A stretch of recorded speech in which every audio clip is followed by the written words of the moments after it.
여러분 안녕하십니까. 오늘은 공공도서관 설계하다 마지막 파트 서비스에 대한 얘기, 그 중에 두 번째 챕터 서비스 ABC, 결국 지식 서비스를 어떻게 펼칠 수 있니에 대한 방법론에 대한 얘기를 했고, 그 중에서 오늘은 두 번째 커뮤니티에 대한 얘기를 나눠볼까 합니다. 커뮤니티를 어떻게 생성해내고 어떻게 운영하는가에 대한 그런 얘기가 될 것 같습니다. 우리가 지난 시간에 자원 구축에 대한 얘기하고 조직에 대한 얘기를 하면서 기왕에 우리가 했던 것들을 그대로 답습해가는 것은 별로 좋지 않다. 우리가 보통 전산화 얘기를 한다든가 자동화 얘기를 할 때 우리가 갖고 있는 생각들은 뭐냐면, 우리가 지금 하고 있는 일들을 어떻게 하면 좀 더 효율적으로 만들 수 있을까라는 고민을 합니다. 간혹 그런 고민들 중에서 우리가 실수하는 게 뭐냐면, 그 현상에 대해만 집착하다 보니까 그 일을 왜 했는데를 망각하고, 이걸 어떻게 하면 잘할 수 있지 했을 때 그것을 효율적으로 효과적으로 운영한 것이 결과적으로 우리가 기대하고 우리가 목적한 바와 같을까 가끔 달라질 수 있습니다. 특히 우리가 어떤 방향성이라든가 철학에 대해서 약간 망각하게 되면 그런 일은 더 쉽게 일어나죠. 우리가 도서관 전산화 자동화를 했을 때의 목적은 우리가 펼칠 수 있는 어떤 서비스의 품질을 극대화시키고 이용자들의 만족을 끌어내기 위함이고, 그들이 필요로 하는 것을 제공하기 위함임에도 불구하고 그 절차적인 부분과 그 속에서 일어나는 어떤 행위들을 어떻게 하면 좀 더 효과적, 효율적, 좀 쉽게 처리할까라는 얘기를 한 것이죠. 그 중에 대표적인 것이 뭐냐면 저는 분류 목록이라고 봅니다.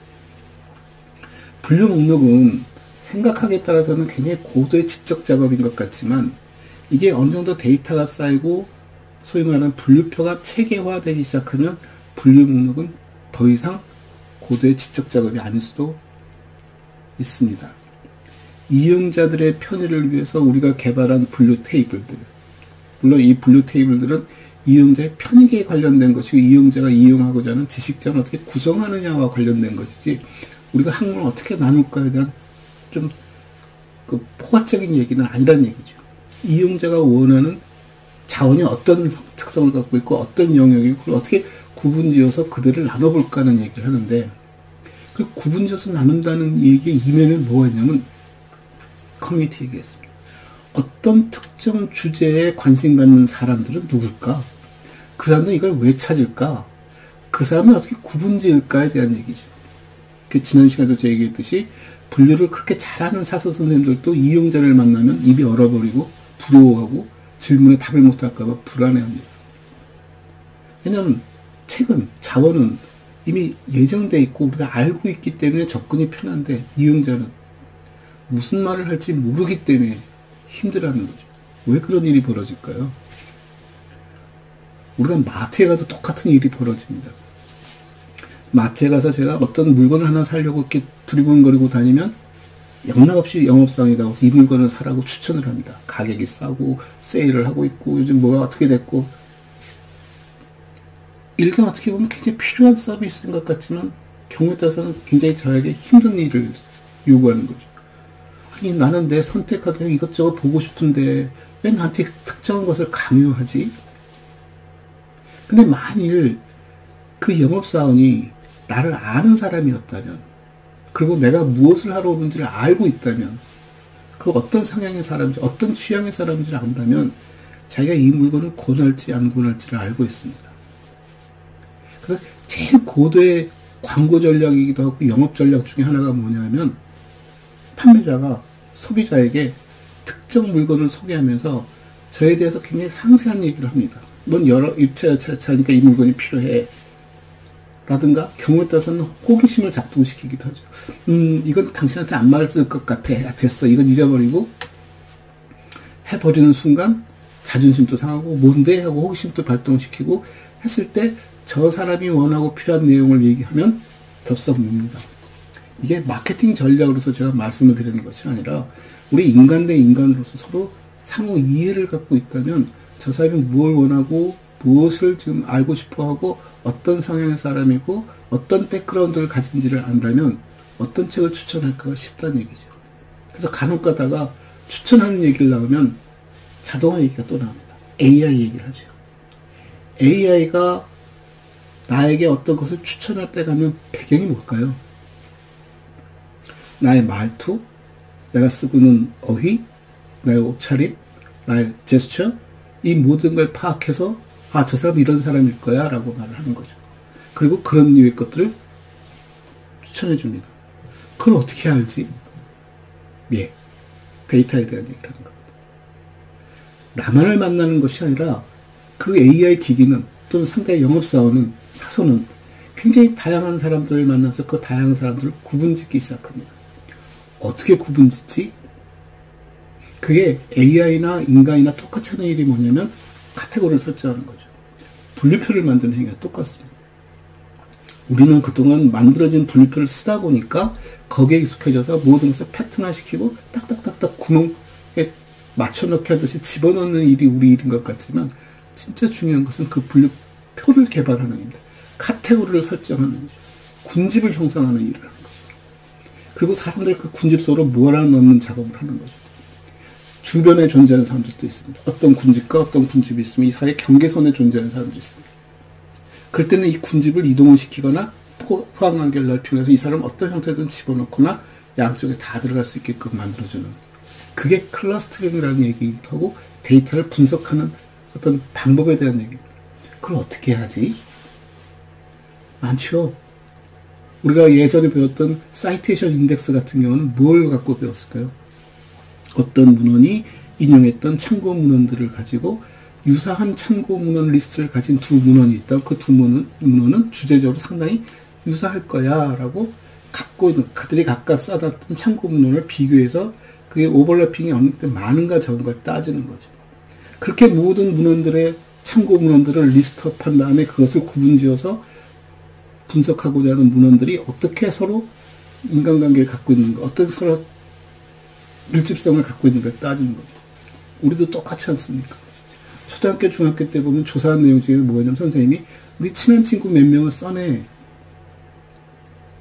지금은 방송에서도 하더군요. 광고에서도.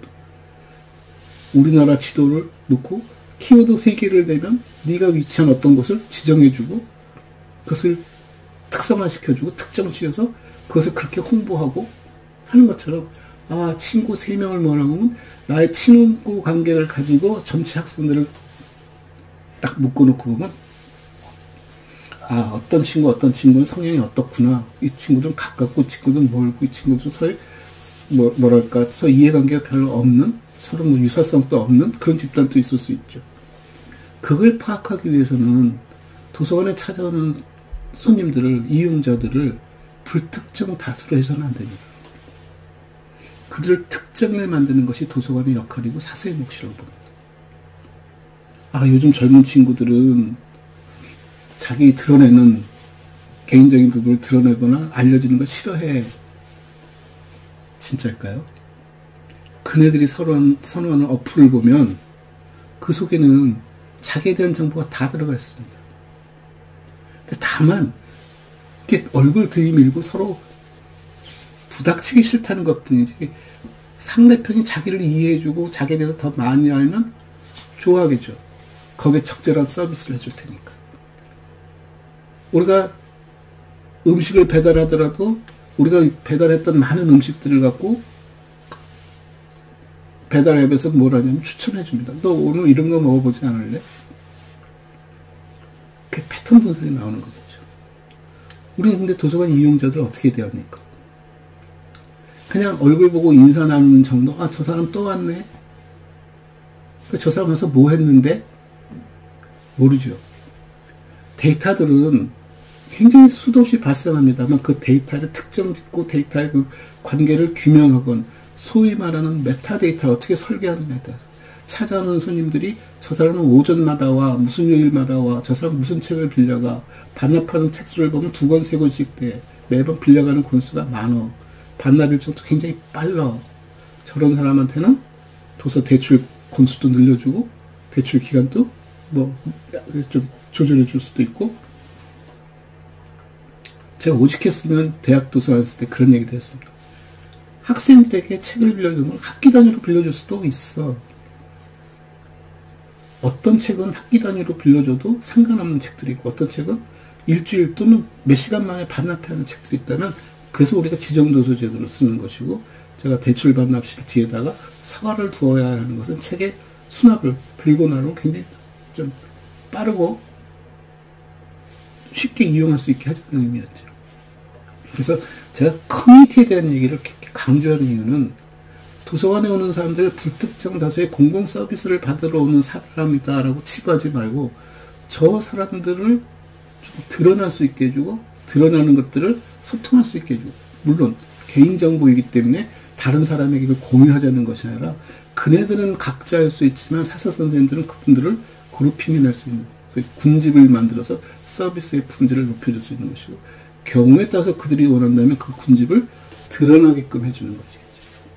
그러니까 제가 작은 도서관이 참 좋은 샘플이라고 얘기하는 게 뭐냐면 작은 도서관은 지역적으로도 굉장히 한정된 공간에 만들어질 수 있지만 그곳을 이용하는 사람들의 성향들이 유사할 수도 있고 또 그렇기 때문에 그런 작은 도서관이 만들어졌다면 그 사람들의 활동을 좀 더 활발하게 만들어주고 더 잘할 수 있도록 지원해 줄 수 있고 하는 그래서 그들의 특성을 파악하는 작업이 중요하죠. 물론 그러고 있습니다. 보면은 작은 도서는 어떤 도서관은 뭐가 특성화 되어 있고 뭐 만화를 하고 어떤 영화를 하고 뭐 이런 얘기를 나누는데 정작 그 도서관을 이용하는 이용자들에 대해서는 우리가 관심을 갖지 않지 않습니까? 집합화한다는 것은 이 군집에 대한 서비스를 하는 것이 목적이 아니라 그 군집의 하나하나에 대한 요소들이 어떻게 움직이는가를 분석하는 작업이 전제되어야 한다는 것입니다. 그래서 커뮤니티를 만드는 행위는 어떤 관찰에서 오는 것이고 그들을 그렇게 관찰할 수 있도록 데이터를 생산해내는 작업을 할 것이죠. 아까 우리가 자동화 전산화 얘기를 했지만 얼마나 좋습니까?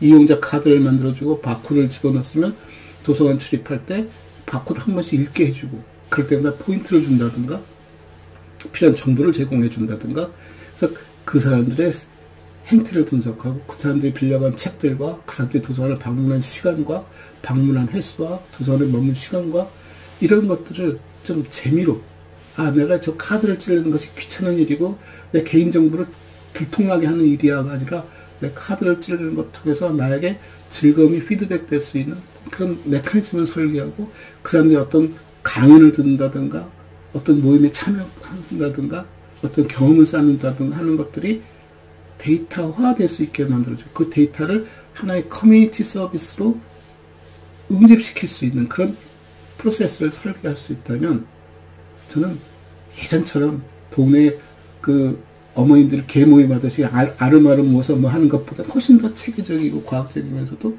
각자에게는 소위 프라이버시 그러니까 존중되어지면서 서비스는 집중화된 서비스를 받을 수 있는 요즘 우리가 갖고 있는 어플들이 대부분 그런 어플들입니다. 어플이 수도 없이 많이 생겨납니다. 굉장히 다양하게 생겨나지만 그 어플을 갖고 있다는 것은 그 취향을 가진 사람들이 그 취향에 관련된 서비스를 받고 있다는 얘기예요. 그 서비스도 그 안에서 보면 또 다양하게 나눠져 있겠죠. 그래서 이 서비스에 대한 얘기 대부분 기본은 뭐냐면 우리가 하는 서비스는 데이터 중심으로 움직여야 해요. 그냥 주먹구구라고 경험으로 하는 것이 굉장히 중요하지만 그것을 어떻게 하면 구체화시키고 수치화시키고 그것을 분석할 수 있고 그 분석을 통해서 어떤 것을 기획할 수 있는 그런 일련의 작업을 통해서 소위 신뢰도 확보할 수 있고 확신도 가질 수 있고 그 다음에 그 일의 집행에 대한 피드백을 통해서 보다 더 공고히 할 수도 있는 그런 일을 할 수 있습니다. 어떻게 보면 이 커뮤니티는 어떻게 만드는 건데 이런 구체적인 얘기보다 커뮤니티를 만들어야 할 이유들이 그런 것들이 있을 수 있겠구나.